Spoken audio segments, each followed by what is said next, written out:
Boy, boy, boy, boy, boy.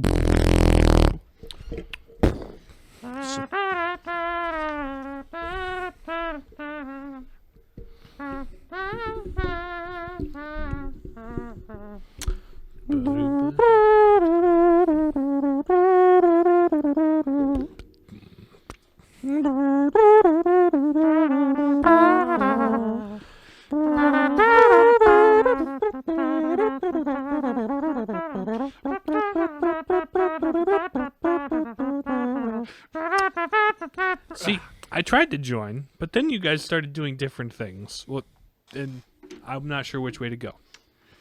Not sure which way's up. Yeah, I'm not sure how to contribute to the cacophony. Yeah. Cacophony. To the cacophony. To the cacophony. Doing lines of cacophony. Yeah.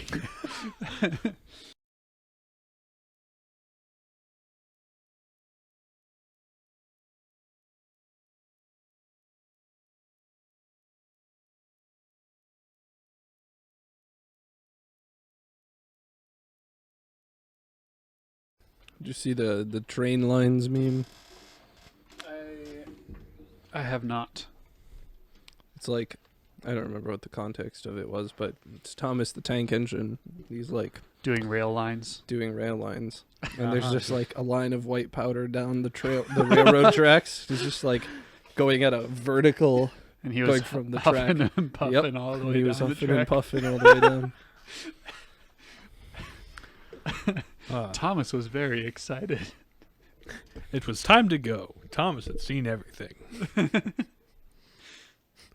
Thomas had not seen such BS before. What is all this Christmas snow doing all over the road, Sir Topham Hatt? My, those bricks you have in your trunk sure are white. Now, Thomas, I have a special cargo you can't tell anyone about. If anyone asks, it's my wife's car.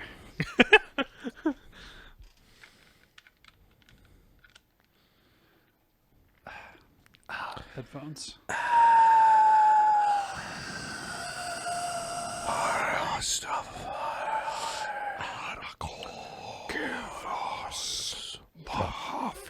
The bacon.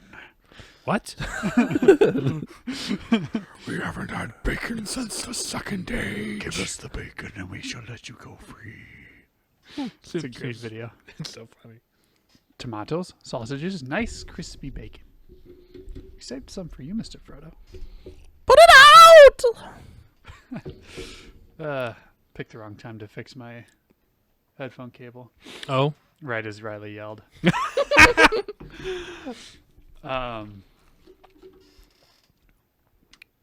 There are a few things beyond redemption, but one of those few things Is leaving out the Scouring of the Shire from the Lord of the Rings trilogy? as packed Yes. as Lord of the Rings the Yes. movies are. I don't know how they could have done it. But be they completely needed to honest. do it. It is an important point in the book, but it would have extended the movie by another half hour. I don't care. We have the extended editions. That's You could already have 3 extended hours and it. 45 minutes. I don't care. I will watch a 2 hour and 20-minute back half of the Return of the King. I want it in there. You want your Zack Snyder cut Lord of the Rings? Release the Snyder Cut. Yeah. Which I don't know. I don't really think it's going to improve the movie that much. No, I think Batman v Superman was in the wrong headspace entirely, and therefore it's beyond redemption. Well, it's Or are you talking about Justice League? Justice League? Well, I think Didn't they- Justice League is had the wrong headspace and is beyond redemption. Did they? I thought they had the Snyder cut of Batman v Superman. It was just as bad. Yeah, because it was in. bad. The rest of it will be bad. It was created with the wrong mindset and is kind of beyond redemption. Yeah. It We didn't- are going to try to be the MCU. But we didn't do any of the legwork to get there. We're gonna do it we're gonna do what Marvel took 5 movies to do in 2.5 movies. It's like you're working in an advertising agency. It's like, let's do the got milk ad. Let's do what was successful about that, or just anything. Like insert successful campaign here. Let's copycat that, and it's sure to work for us. Never mind the fact you sell a completely different product, and that is awful for your brand and messaging. And also, they've had decades to build up to the point where they are now. Yes. Yeah, no. I'm really sad that DC, the attempted DCU, has flopped as spectacularly There's as it a has. lot. Because I honestly like DC better than Marvel in general. Yeah.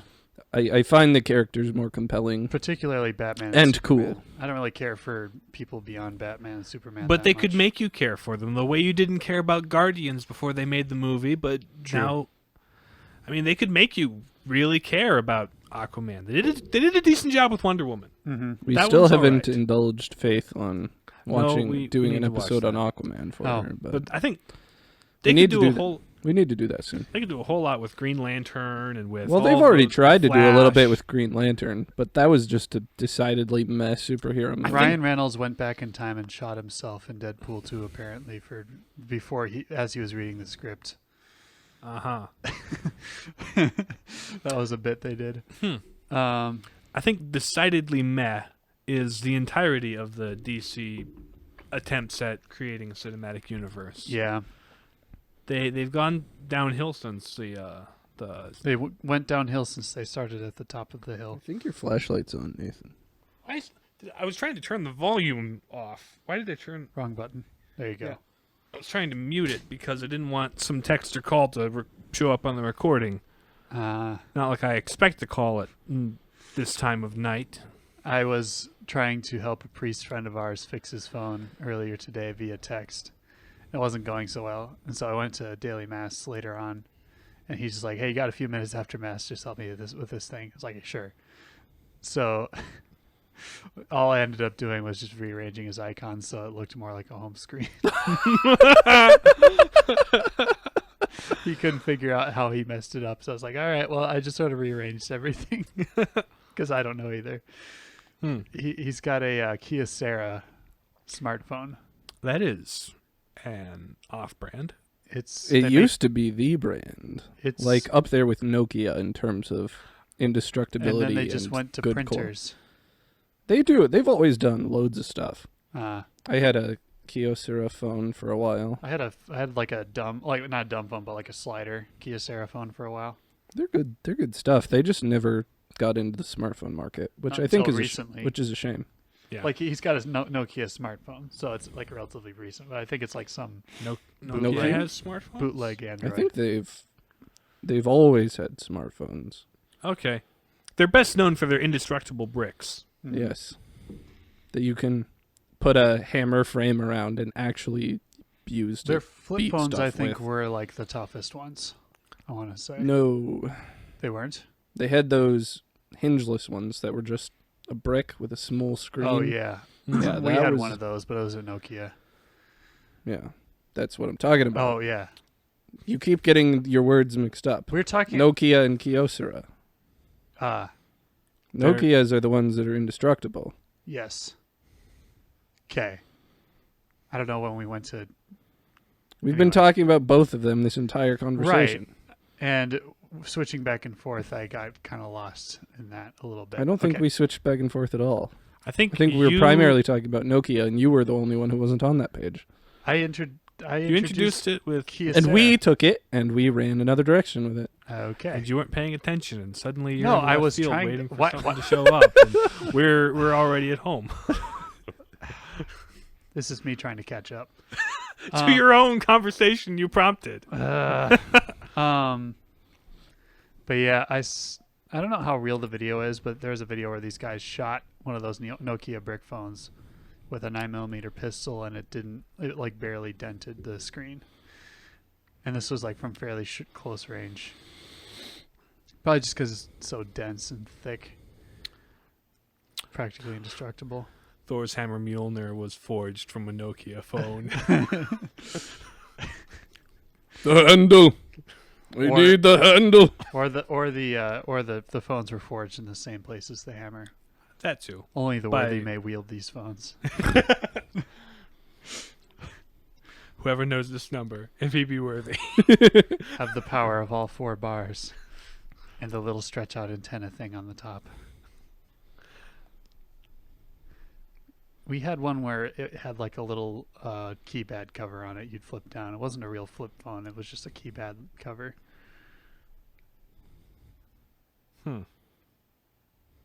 It was a thing, yeah. Yeah. We used that thing for quite a while, actually. Until we got a slider and we thought that was the cool thing because you could text with it. You could text with it. Well, you could text with the old flip phones, but It was very tedious. it was tedious. Yeah. The little slidey ones had a QWERTY keyboard and everything. Whoa. Buttons. And it was sideways. Yeah. Sideways. One thing I liked about that, I actually much prefer texting with those as opposed to like the 'cause you smartphone can way feel the nowadays. keys. Yeah. I mean, I always have haptic feedback on because I liked being able to feel when I push a button. Uh-huh. But Buttons it's are not nice. it's not entirely the same. Uh-huh. I feel like I could type a lot faster with those. Yeah. I know I could. Mm. Even if the phone itself was a little jank. But I mean, I don't think phones have ever not been jank. yeah. They will never, I feel like, improve the audio quality. No. They are deliberately not improving the audio quality because literally nobody uses phone speakers anymore. Which is kind of a shame. It's not a shame at all. What? It's strictly more Bluetooth? optimal to use headphones. Is it just the speakers? Like the actual... The speakers on smartphones these days, they literally don't have them. It's the earpiece that is playing sound out of. Like the thing you put up to your ear to talk on the phone, Right. that's the thing playing sound. Right. That's it. But I mean, even like the old, like we used to have like a wall phone and like, I mean, it was decent, but like the audio that's actually coming out of the phone hasn't really improved. And all your It has dramatically. Where have you been? Using phones. You think a wall phone is the same audio quality as a smartphone in 2020? I mean, it's been a while since I've used a wall phone. You're out of your mind, brother. It's night and day. Like, do you know how much more bandwidth you have to work with? Well, quite a bit, yeah. It's like it's incomparable. Or maybe They're it's just totally such a different. Maybe it's such a slow change that I just never Yeah, it really was noticed. gradual enough. Yeah, Mm. it's like boil the frog slowly kind of a thing. I mean, my mom still has her landline that I Oh, yeah. mostly call her on. Yeah, And the difference between that and even her dumb cell phone is just it's so much of a difference. ah, I'll let you listen in on my mom and I's conversation next time she calls me so you can hear how bad it is. it's probably more. It's kind of like if you play a low res video on a high res. You've screen. heard like the Your answering machine yeah, recording yeah, we that you have, recorded when you were in like what 7th grade, second 2nd grade. Okay, yeah, Yeah. she's never shortly after we moved to Moorhead, Uh-huh. which I was like 7. Oh gosh. And we still have that to this day, 15 years later. Mm-hmm. Wow. So when someone calls my mom's house, they hear like a kindergartner talking. It's like, oh, this lady must have young children. He's 22 now. He's 20, almost 23. Yeah. I feel like if we hadn't moved out of the one house and then completely converted to cell phones, we'd still have that answering machine I recorded. Yeah. When I was like, what, 6, 7? I don't know. I don't think having us kids record the answering machine message would have ever crossed my parents' minds. It's like, no, Considering don't mess your with that. siblings, Yeah, right. I think yeah. that makes sense. I mean, we called the home phone often enough just to leave wacky voicemails for the fun of it. Probably wasted tons of minutes. Although I think with our phone plan, like after 9 o'clock or something, it was free. Mm-hmm. So that if we wanted to talk to our cousins on the phone, that's when we'd call them. Interesting. And also because at the time they were living in New Mexico, which meant when we called them, it was an hour earlier where they were. Oh, sure. So for them, it was 8 o'clock. For us, it was 9, and we had 3 minutes. Or no, it wasn't our plan. That was their plan. So we had to wait until a certain time before we could call them on the phone. It was wacky. Wacky stuff. There's a lot of whacking that goes on in the game we're talking about today. We're the Palladium Papists. I'm James. I'm Nathan. And I'm Riley. Today we're talking about Zelda Breath of the Wild. Mm-hmm. Breath of the Wild. We touched on it on our very first episode, but who remembers that at this point? We have mentioned it in passing in the past, but now Mhm. it's time to focus on it because it's Indeed. it's a good game that deserves to talk about. Indeed, Reno. So it came out in, 2016? 2017. 17. It was a launch title for the Nintendo Switch. But it was and early the enough death title of the Wii U. Yeah, it was the last game for Wii U, first game for Nintendo Switch. It was like one of the only games. I think it was that and Mario Odyssey a little after. Mario Odyssey was A in bit the later. fall. Yeah, like that year. It launched with like Probably Zelda. Mario Kart. Yeah. Mario Kart was during the summer. Splatoon was during the summer. That was one of the things though, like when the Switch came out, I was like, well, if Breath of the Wild's the only thing to play on it, like There was 1-2 Switch, and Bomberman or something. But yeah. There's But hey, it's worth getting just for Zelda. I'll tell you what. Honestly though. Honestly, the last I checked, the sale rate of Breath of the Wild was like 97% of all Switches sold.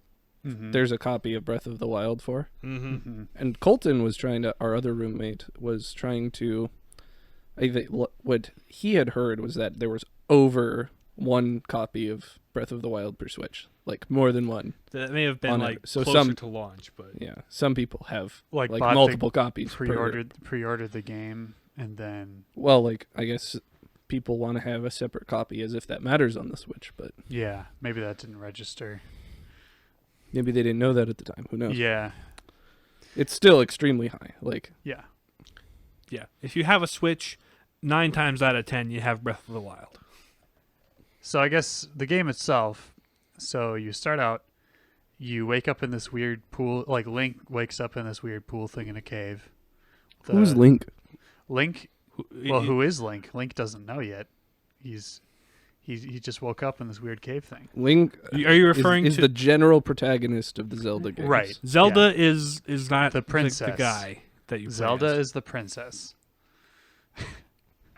Link is the guy. He's That you play as. He's the man pointy-eared dude. He is the one you play as in every Zelda game. yes. So he wakes up in this weird pool thing.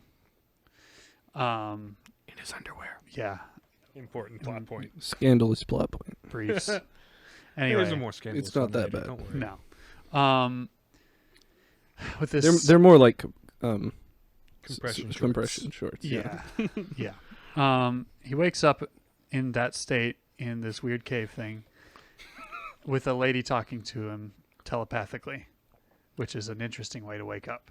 I mean, that's how Link wakes up in every other Zelda game. Like, Right. half of the old ones, he wakes up, rolls out of bed, and Zelda's telling him, "Save me!" Save me. Yeah, basically what happens here.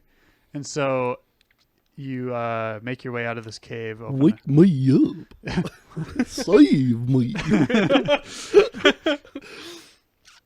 Call my name and save me from the calamity. So you make your way out of this cave, grab like an old shirt or something, and then like a stick or two, and then you're like, oh wow, look at this beautiful landscape that opened up before me.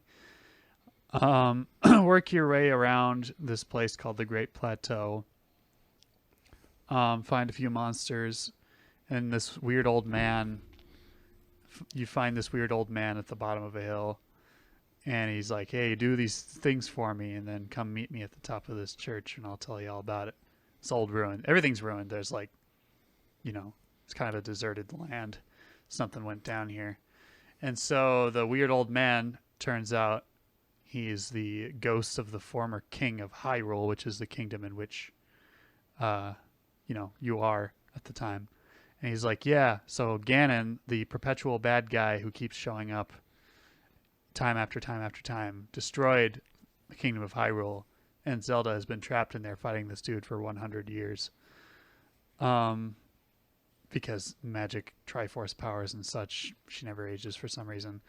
and is fighting him, holding him off. He's like, "You got to go over there and help her. So get after it, boy. Here's a paraglider.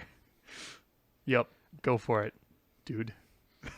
And that is where the plot could end if you wanted it to. Yeah, you could put away the game or keep playing it because it's awesome. So, that's really,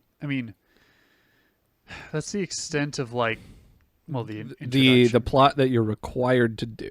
Yes, There are other side quests and things you can do to learn more about the history and And what the main- went down, and the main what your quest role line. was when the calamity showed up and blew everything up, Yeah. stuff like that. From there, you're just kind of set loose in this big open world. There's all these towers that you can climb and reveal the map. There's shrines which will give you items and these spirit orb things. They are puzzles. Yeah. Yeah, Puzzly. little puzzle boxes that reward Yeah. you with basically either a piece of heart or piece of stamina, depending on how And you use every it. one of them has this ancient monk dude, and there's all this stuff called ancient Mhm. tech. And he doesn't feel so good, Mr. Stark, after you complete Before his shrine. this is 2 years early. No, 3 years. No, 2 years early or whatever. Anyway, Nintendo should sue Disney. yeah. But yeah, so yeah, you go through the land, meet people, get equipment, fight monsters. Eventually, if you do the main story quest, you find out that there are these giant ancient tech robot things called the Divine Beasts, and they're back. Big giant robots shaped like animals. Yeah. In Because each of this the is major suddenly Power Rangers. Yeah, each of the major or Zelda Voltron. Each of the major regions of Hyrule has one. Each of the civilizations. I Yeah, would say. yeah, each of the civilizations. Because they- there's several different races of mythical creature that live and have yeah, societies. you have the Gerudo, which is this clan of warrior ladies in the desert. You have the Zora, which are fish people.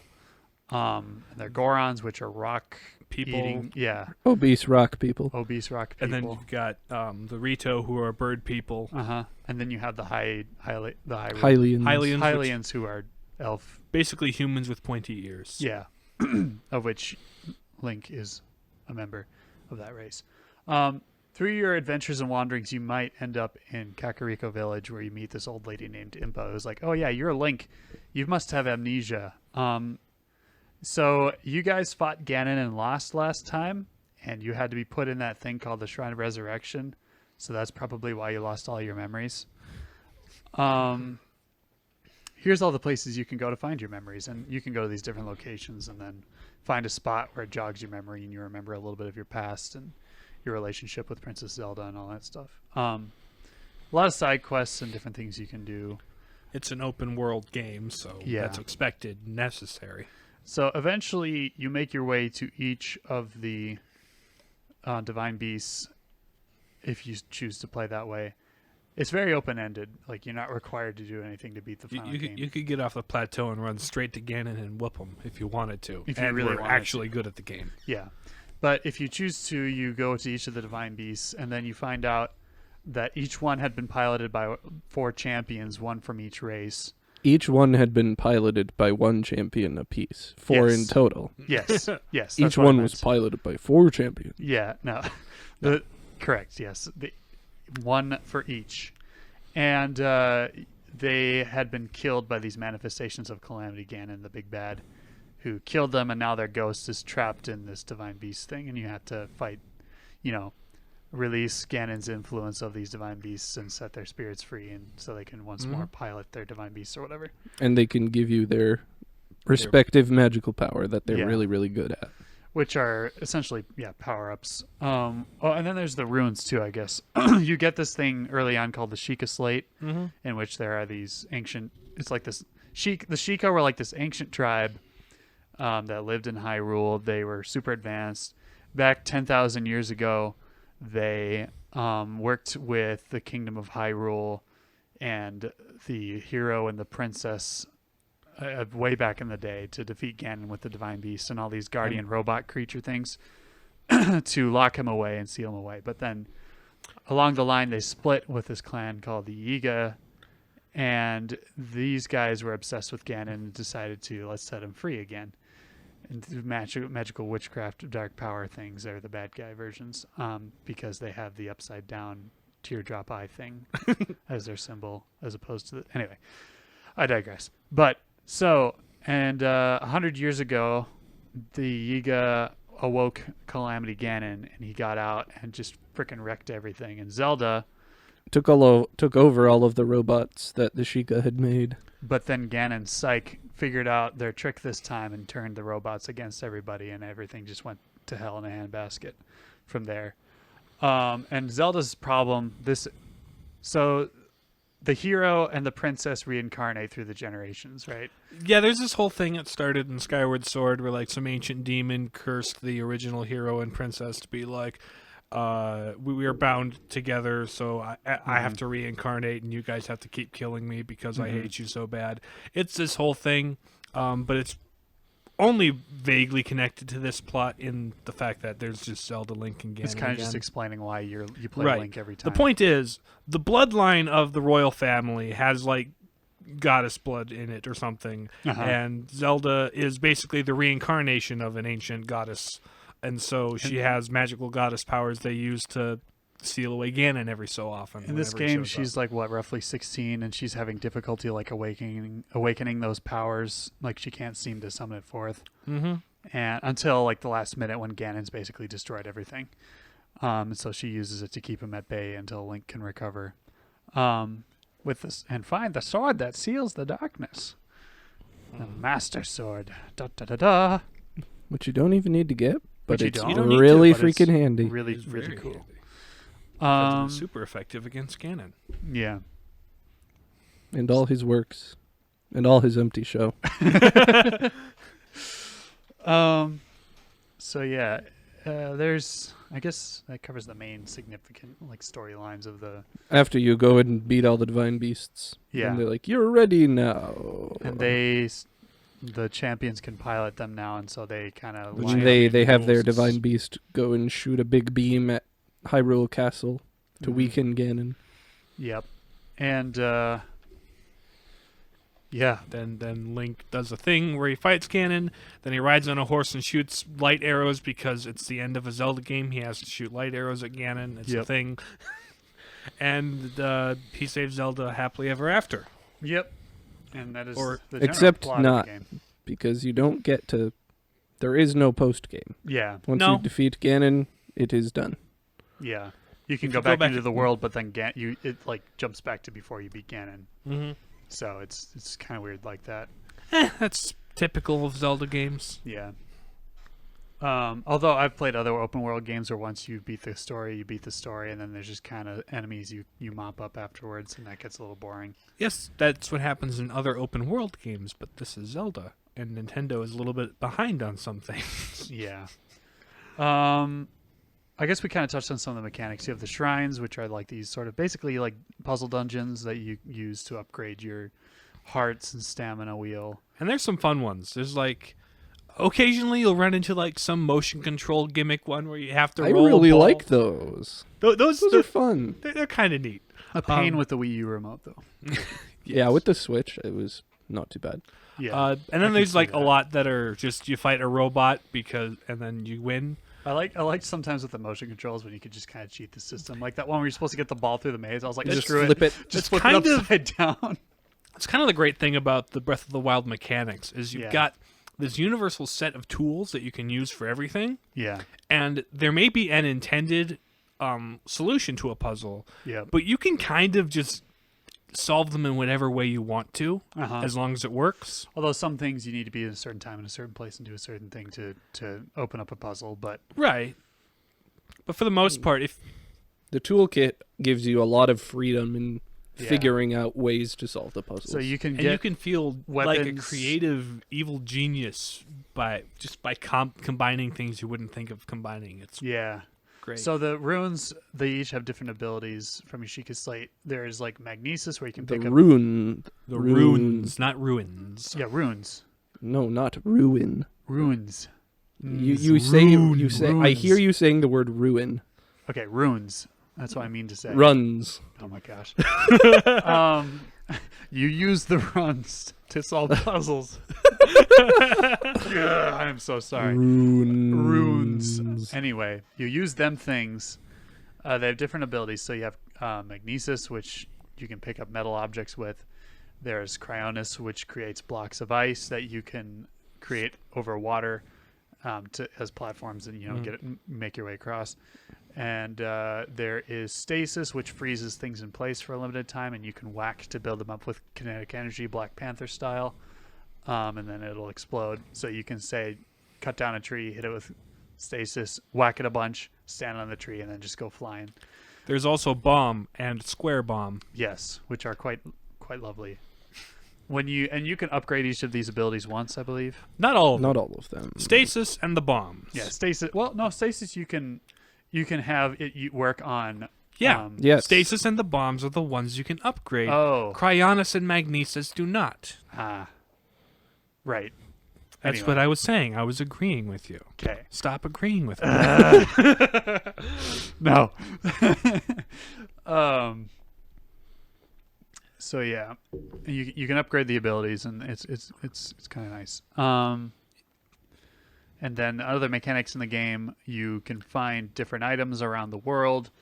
You can find food, apples, nuts. What, do we need to enumerate the foods that you can find? No, but I mean, you can find meats and different mushrooms. make and and things. cook We're foods and doing. We're still elixirs. doing it. We're still enumerating the foods. I'm You can find food. yes, You can forage and find things. and cook different combinations. It's an open world game. It's fun. You Different explore and abilities. find. And there are different armors and weapons too. All the different kinds of weapons. There's axes and lances and swords and bows. Yes. and shields. All kinds of shields. Yeah. There's boomerangs. Of varying strengths and stuff that as you Should work we your way con- through the game. I think they get it. What's cool about it? Well, one thing they introduced in this game that it wasn't really in previous Zelda games, as I understand, is the weapons lose health and break over time. Yeah. That was not in previous Zeldas. You were correct. Yeah. Except for the Scarcity. Scarcity, and you have to kind of manage your weapons early on. it is a point of contention, the whole breaking weapon system. Because you can't repair them. No, you can't. But also, I think it's kind of neat that it forces you to think on the fly and try new things. Mm-hmm. Because otherwise, you'd just stick to one kind of weapon. The combat is kind of dodge and whack a bit, but there are other things you can flip, dodge and and speed whack. Zelda. You do dodge and whack. Dodge and Yeah, whack is... but you can speed. That's video game combat. You can right speed dodge, flip, and then rush up and whack really fast. Yes. That's a fun thing. Oversimplifying video game combat is a common pitfall. Oh, it's just dodge and whack. Is it really just dodge and whack? I mean, some games, yes. Early games, sure, but every game has its own way of making unique the concept of dodge and whack. Yeah. Dark Souls, it's just dodge and whack. Yeah, it's... But dodge it's and not. whack. But there's a lot more to it. There- It's more complex and nuanced. Dark Souls' dodge Right. and whack is very different from Breath of the Wild's dodge and whack, I tell you what. Correct. Even though you die a lot in both. Yeah.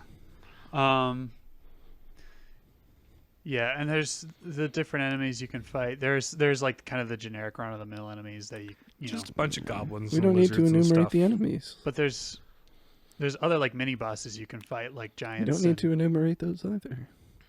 Lionels that are really difficult. Let people discover the enemies on their own. What's It's been cool and unique about this Almost game? 4 years.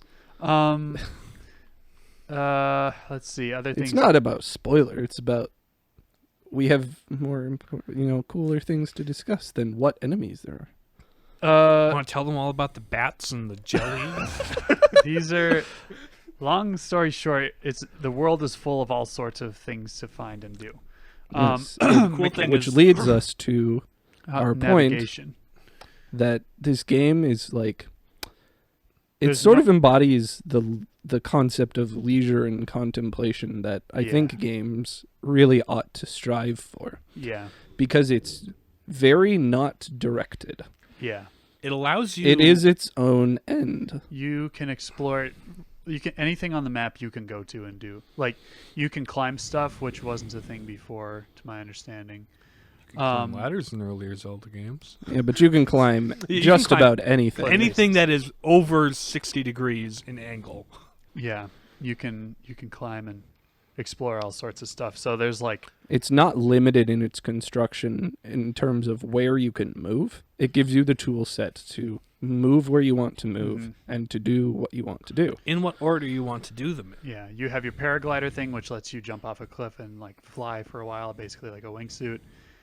You can swim across rivers, but if you have your stamina worked up enough, Pretty much the only limiting factors are your stamina, health, and skill at the game. yeah, If you have low stamina and low health And low skill at the game. and low skill at the game, high cliffs are going to be a problem.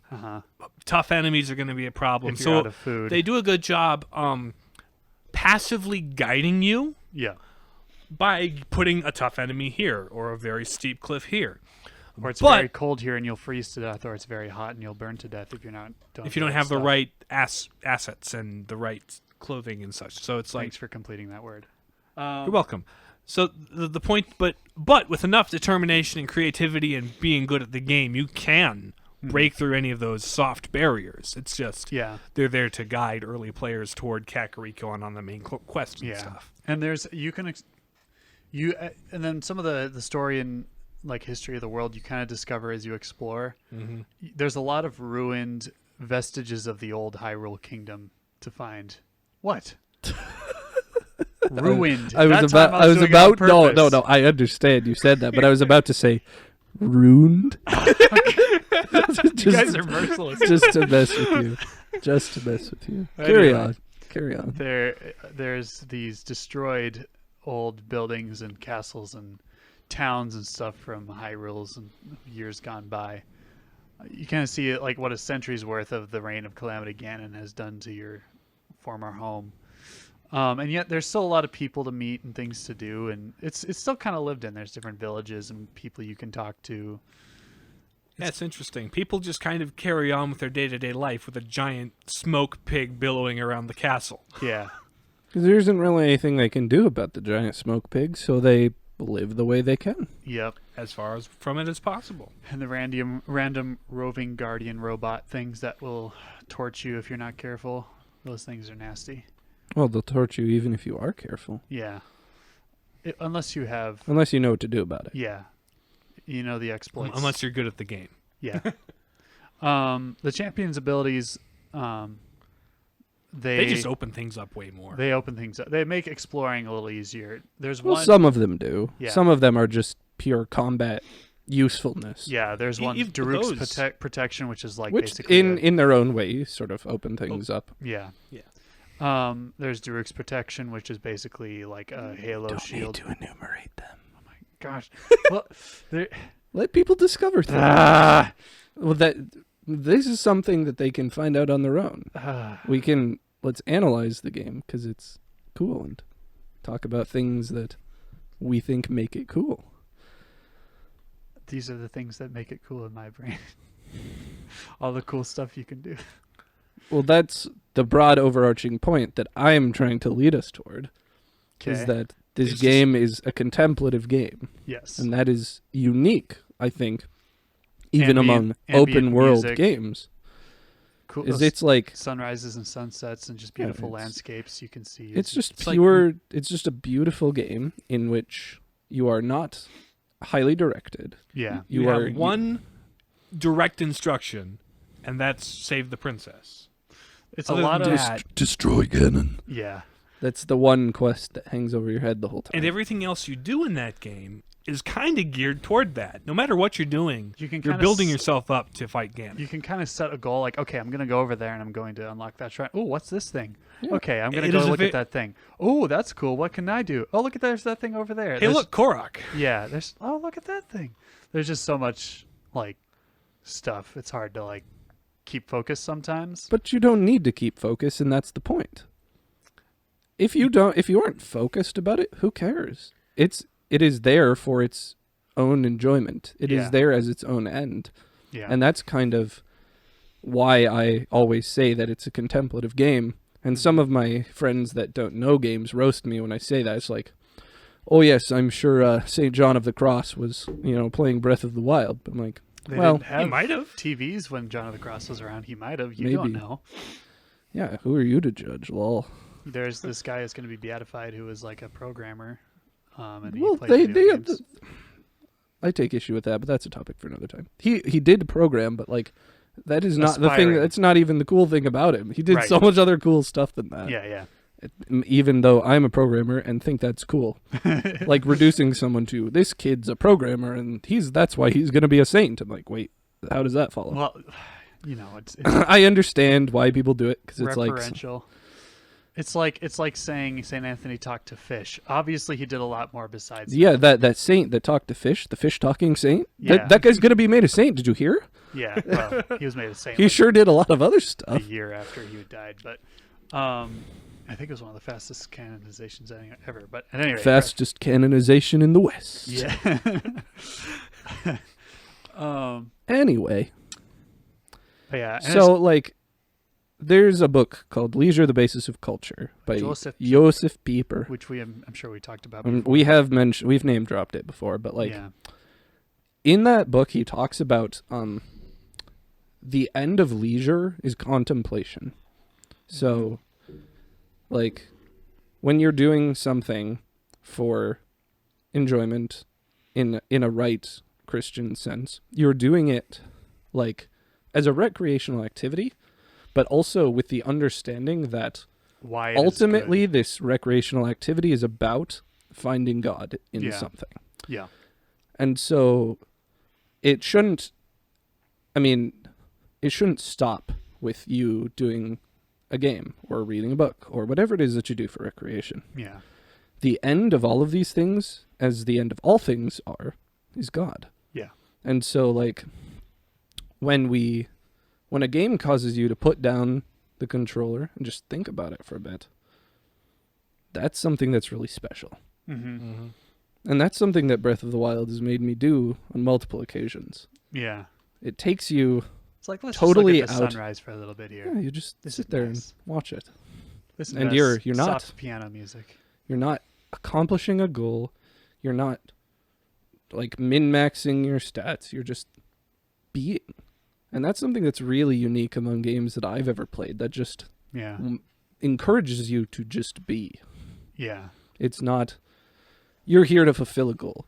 You're here to level up and become the strongest thing ever, which you can sort of do that. It's a little more loose. It's more of the sense of you're slowly regaining, because back in the day before you were almost killed and sent to the resurrection pit, you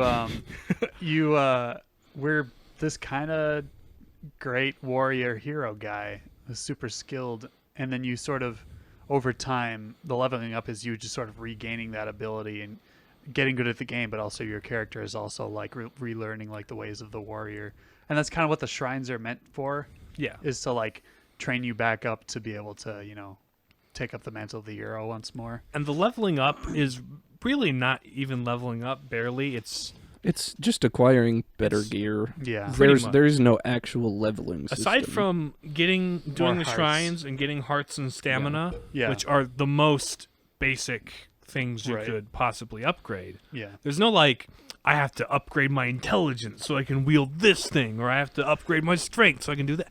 You can wield all the items and do all the things from the beginning.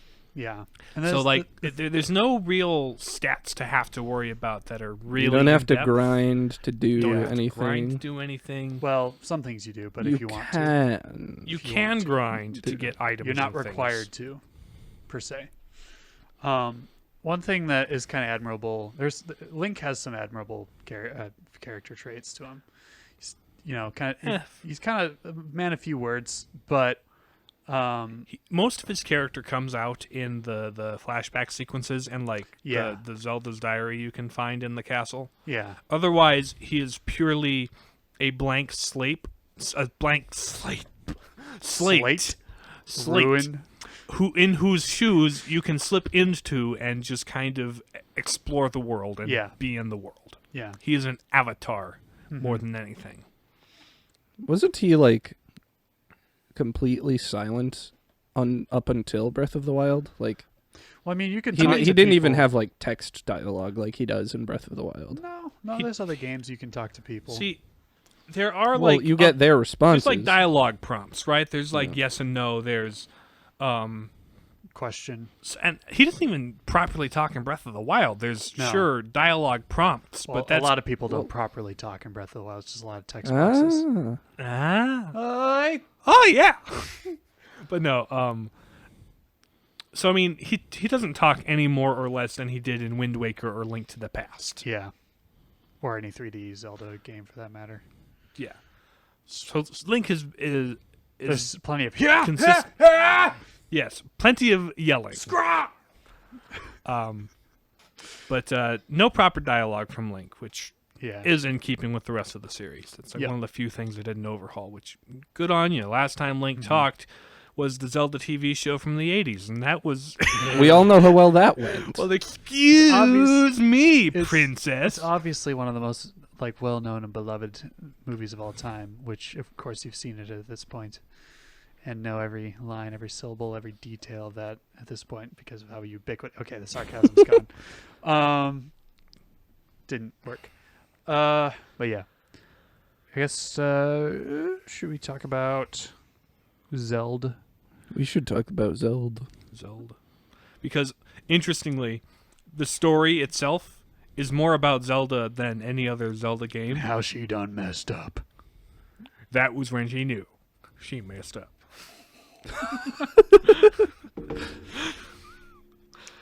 She's under a lot of pressure. Her passions are, she was more focused on like, discovering the ancient technology and like the Guardians and different things like that. She wanted to be a researcher more than, the descendant of the goddess or whatever with the magical powers. Yeah.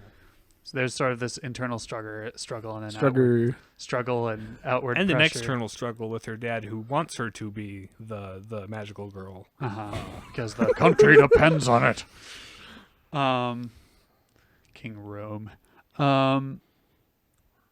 But I think one of her deals is that at first she's just kind of mad at Link because she sees him as this burdensome bodyguard who's Just always around, always a reminder of the pressure she's under.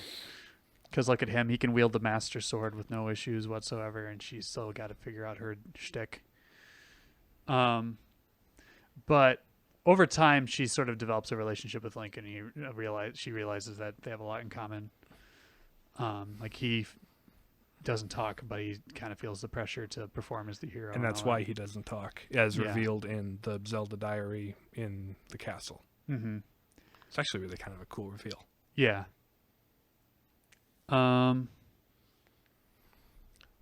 Yes. Although, I think what's implied is that what awakens her power is like her, I guess, I don't know, love for Link. Is that the right word for it? Yeah. Yeah. Just ignore the creepy fish girl who has a Fish thing. Fish girlfriend. Yeah. Kind of. Believe it or not, this is the second fish girlfriend Link has had in the Zelda series. Yeah. He had a fish girlfriend in Ocarina of Time. It was weird. It continues to be weird. It did, yes. Yes. Anyway. But yes. And that Yes. is the magic sauce that awakens her Triforce abilities. Mm-hmm. What is the Triforce? The Triforce? So in the Zelda series, in the beginning, there were like 3 goddesses that shaped the land, one of power, one of courage, one of wisdom. And when they shaped the land, they left behind a relic of their power, the Triforce, 3 golden triangles that represented their virtues of power, wisdom, and courage. Mm-hmm. And it is like this all-powerful, wish-granting MacGuffin in the Zelda series. Yep. At the point of Breath of the Wild, it's just kind of baked into Zelda's bloodline or something. Because before I was like, Ganon wants it, give it to me. I mean, Ganon always wants it. Right. Like in Ocarina of Time, the whole thing is he gets the Triforce, but because he has like an imbalance and impure heart, it fractures, and so he's left with a piece of power. Link gets courage, Zelda gets wisdom, and throughout the series, they kind of stick with that distribution for the most part. Sometimes they assemble it in its whole and they make a wish. Sometimes it's this whole thing. Yeah. It depends on the Anyway, game. so the Triforce, it's just basically ancient goddess power MacGuffin thing. Stuff. All Yes. this stuff going on. That's the crash course. Indeed. But interestingly, the Triforce itself plays a very small role in this game, if at Almost all. negligible, Almost one negligible. might say. Yeah, which is understandable because I don't know. I think it's like kind of a cool thing yeah, that Zelda does. And other games you have to go around and collect the pieces of it, and it's kind of tedious. Well, in Wind Waker, it is tedious to collect all the pieces of it. Yeah, But yeah, they've got this almost Trinitarian relic of God. yeah, that's Actually- partialism, Patrick. yeah. Although, they're initially like at the inception of Zelda, you were supposed to be like this. You had like a cross on your shield, and you were sort of this holy crusader. But then They developed the lore more and said, nope. yeah, and they're like, yeah, They're like- let's make it more fantasy-ish. But yeah, it is interesting. The earliest Zelda stuff, in Zelda 1, you get like a bigger shield, and it's got just a great big cross on it, because that was medieval iconography from the time, you know? Yep. So it's So there are some tangentially inspired by Christianity things in there. It is primarily developed in Japan, of course, and Right. they culturally are not the most Christian, but yeah. they can be right-headed about some things. Yeah, although you had Catholicism underground for several hundred years there, but that's a whole different story for a different day on a different podcast, probably. I'm sure somebody's covered it now at this point. But yeah, Somebody's truth. covered Breath of the Wild at this point. What sort of truths can we uncover? Like we talked about, like contemplation and leisure can be Yes. derived from the game. What else can the game teach Leisure us? is good. What else can the Do game things teach for us? their own sake, not Yeah. just because you have some goal you want to fulfill. Mhm. Doing things as their own end allows you to, and if you do it the right way, Yeah. Mhm. connect to God. Fighting the forces of chaos and bringing order to the world. Miss Piggy. Imagine a Muppets remake of Zelda. Where Miss Piggy is Zelda and Kermit is Link. You have to defeat him. What's the Triforce? Give it to me now. This is the sword that seals the darkness. I suppose the chickens that you whack wouldn't change. No. It would just be Gonzo that's the person that keeps them. Comes after you, yeah. What's the name of the chicken in Muppets? Camilla? Camilla, yeah. Just have all these Gonzo's Camillas. girlfriend or whatever? Yeah. Oh, the Muppets. So fun. But yeah, Anyway, goodness kind of combined with truth and goodness are often quite similar. Yes. similar. Intertwined. In a lot They of are ways. still distinct, but I would say like, I don't know, like learning about Zelda and her relationship with Link and how they support each other. yeah, Mm-hmm. it's That's very complementary. yes. And then overall, the way that Link slowly, bit by bit, like helps bring hope back to the people and helps them Yeah. out with their quests and stuff, and makes all these friends, and helps the descendants of the people of the champions that died. He helps them kind of come to terms with their death and let them rest and stuff. Mm-hmm. Even if it gets weird sometimes with it. That bit at the end when Zelda's like, "I've been watching you this whole time," and I'm just like, "This whole Oh. time, huh?" So you saw me falling off that cliff all those times, constantly dying. You saw me chasing all the chickens in Kakariko and putting them into the pen so I could get 20 rupees. Yeah. You saw me being made very uncomfortable by a fairy. I was just asking to upgrade my clothes. The first time you It's very encounter a strange. fairy, you're like, oh, Oh, Okay. that's what's going on. Okay. I can't just stick one of you in a bottle, and that's not. I mean, you can, but okay, all right.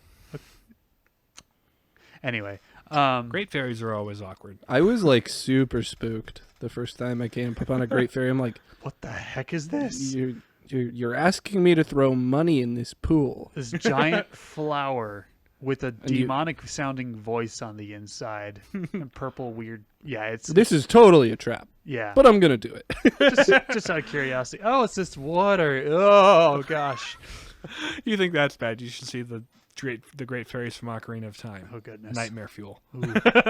I need to get you to play that one next. Maybe I think that's the next one I need to. The get you one to play. like Wind Waker and like the 2D Zeldas that The I've seen, Link- the fairies are fairly tame. Yes. Like they're just like, oh, okay, it's a fairy. I can It find might not have it been healthier. so bad in 2000 whatever, 2002 or Yeah. 3 or whatever Ocarina came out. Uh-huh. I mean, But nowadays it's just like ugh. she is so pointy in all the wrong ways. Ah. We're running out of Polys. polygons. Beauty. not the Not the fairy. Not the fairies. But the it is a- world is There's very a really, beautiful. it's a really lovely looking game. Uh-huh.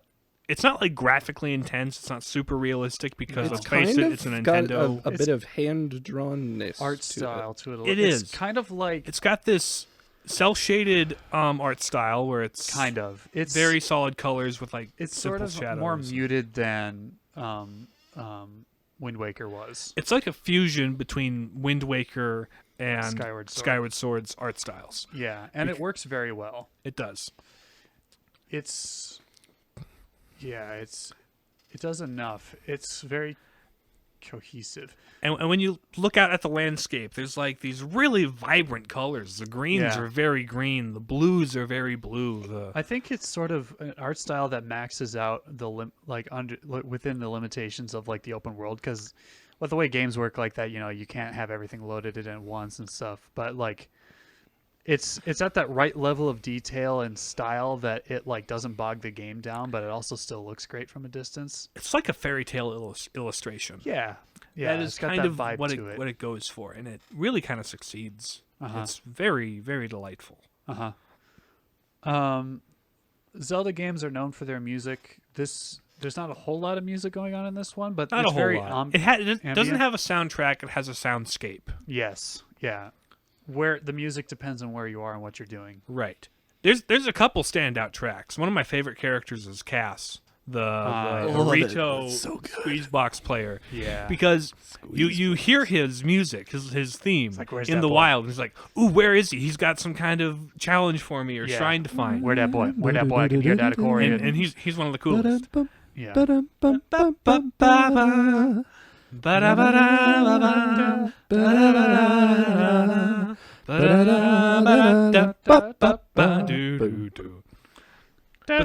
And then when you get to Hyrule Castle, it is a very the music there is very like large and intense and like very like you've been building up to Davy this Jones moment. organ almost. Yeah, and it's very epic and grand in its scale. With like, So, like- motifs and different like themes from There are Zelda's gone by right, but also games.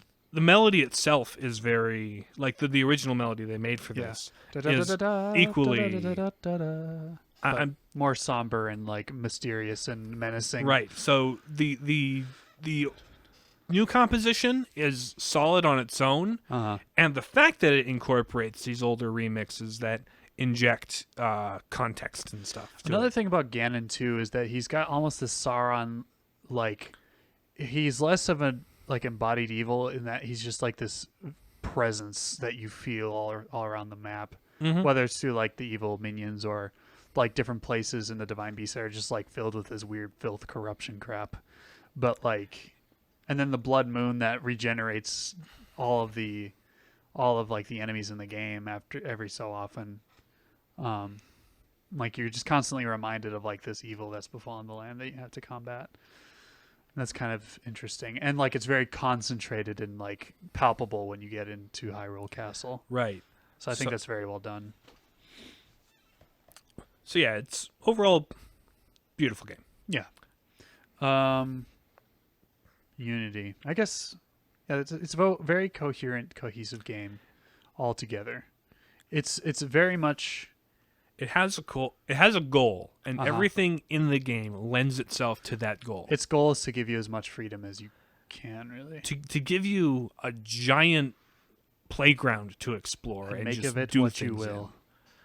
All the mechanics come together in really unique ways, and there's even mechanics that are more hidden. Like when you light a fire in the grass, there's an updraft so you can jump and paraglide. Yeah. Or like if you get something wet, you can shoot it with like a lightning arrow and it'll Yeah. have double damage. Or you can like use There's things like that. lightning like, swords that'll like conduct in metal. Yeah. And if you dump the metal in water, it'll create a shockwave thing.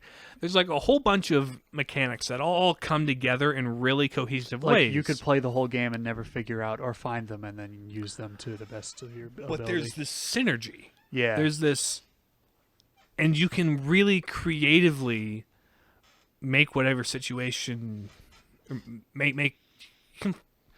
two people can play the game and they will not take the same route. yeah. It's The three of definitely us played the game. true. Very differently. We did, yeah. And we all had our own unique experiences with it. Mm-hmm. It is a it is a game where every Such experience game. Very fun. very fun, such game. But like everyone's experience with this game is very much their own. Yes. There are other games that have a specific story that everyone who plays it pretty much gets the same thing out of it. Mm-hmm. This one, it can be a little more personal than that, more contemplative in that way. And this was the first Zelda game I'd ever played. I Not feel a like bad place to the- start. It's Yeah, the the first Zelda game open-endedness- I've played all the way through. Yeah. I've picked up others here and there. You'd probably like Wind Waker. I would like all of them, I'm sure. Yeah. Oh yeah.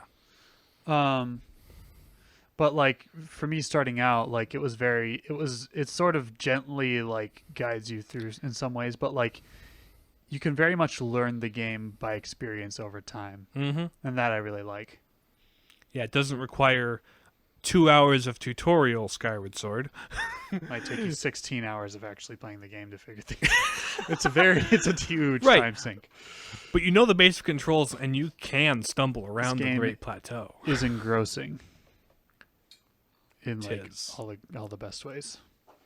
So yeah, can recommend to basically anybody. Pretty much. There's nothing objectionable to be found because Not nothing, but Nah, Well, I there's, mean, there's, there's a weirdness. there's one objectionable thing, and it's There's the Great Gerudo Fairy. Town yeah, weirdness. that Yeah. it's goes on. weird. It's like okay, whatever. It's a gag. It is kind of weird, but it's not like bad weird. It's just not like- egregious. No. It's just kind of weird. Yeah. Those who have played the game know what we're talking about, of course. And maybe you haven't played the game and you do, but we don't know about you. You're sketchy. We don't know about you, so you should listen to interact the with us podcast on more. social media. Yes, so we know more about you. I'm ouch. Bleh. I just licked my my pop filter. I wouldn't recommend it. Bleh. Yikes. I was just trying to do the tongue wiggle thing, and it was like, Literally. too close.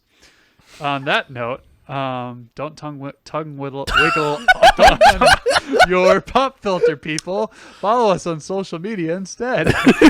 Find more wholesome uses of your time. Play Breath of the Wild while listening to our podcasts. You can find our podcasts on Spotify, which is where all of the two people that listen to it seem to like what's listening to it the most. There's Apple Podcasts, there's Google Play, and there's Stitcher. Follow us at Palapapus on Twitter and Facebook. Email us at thepalladianpapus@gmail.com if you have any questions, comments, concerns, or threats, but no threats, please. Sure, you can send us threaten us. threats. I don't care. Whether or not the FBI shows up at the door is completely up to you. But yes, thank you for listening to our episode. We will talk to you next week. Fare thee well. Goodbye. Bye. Peace.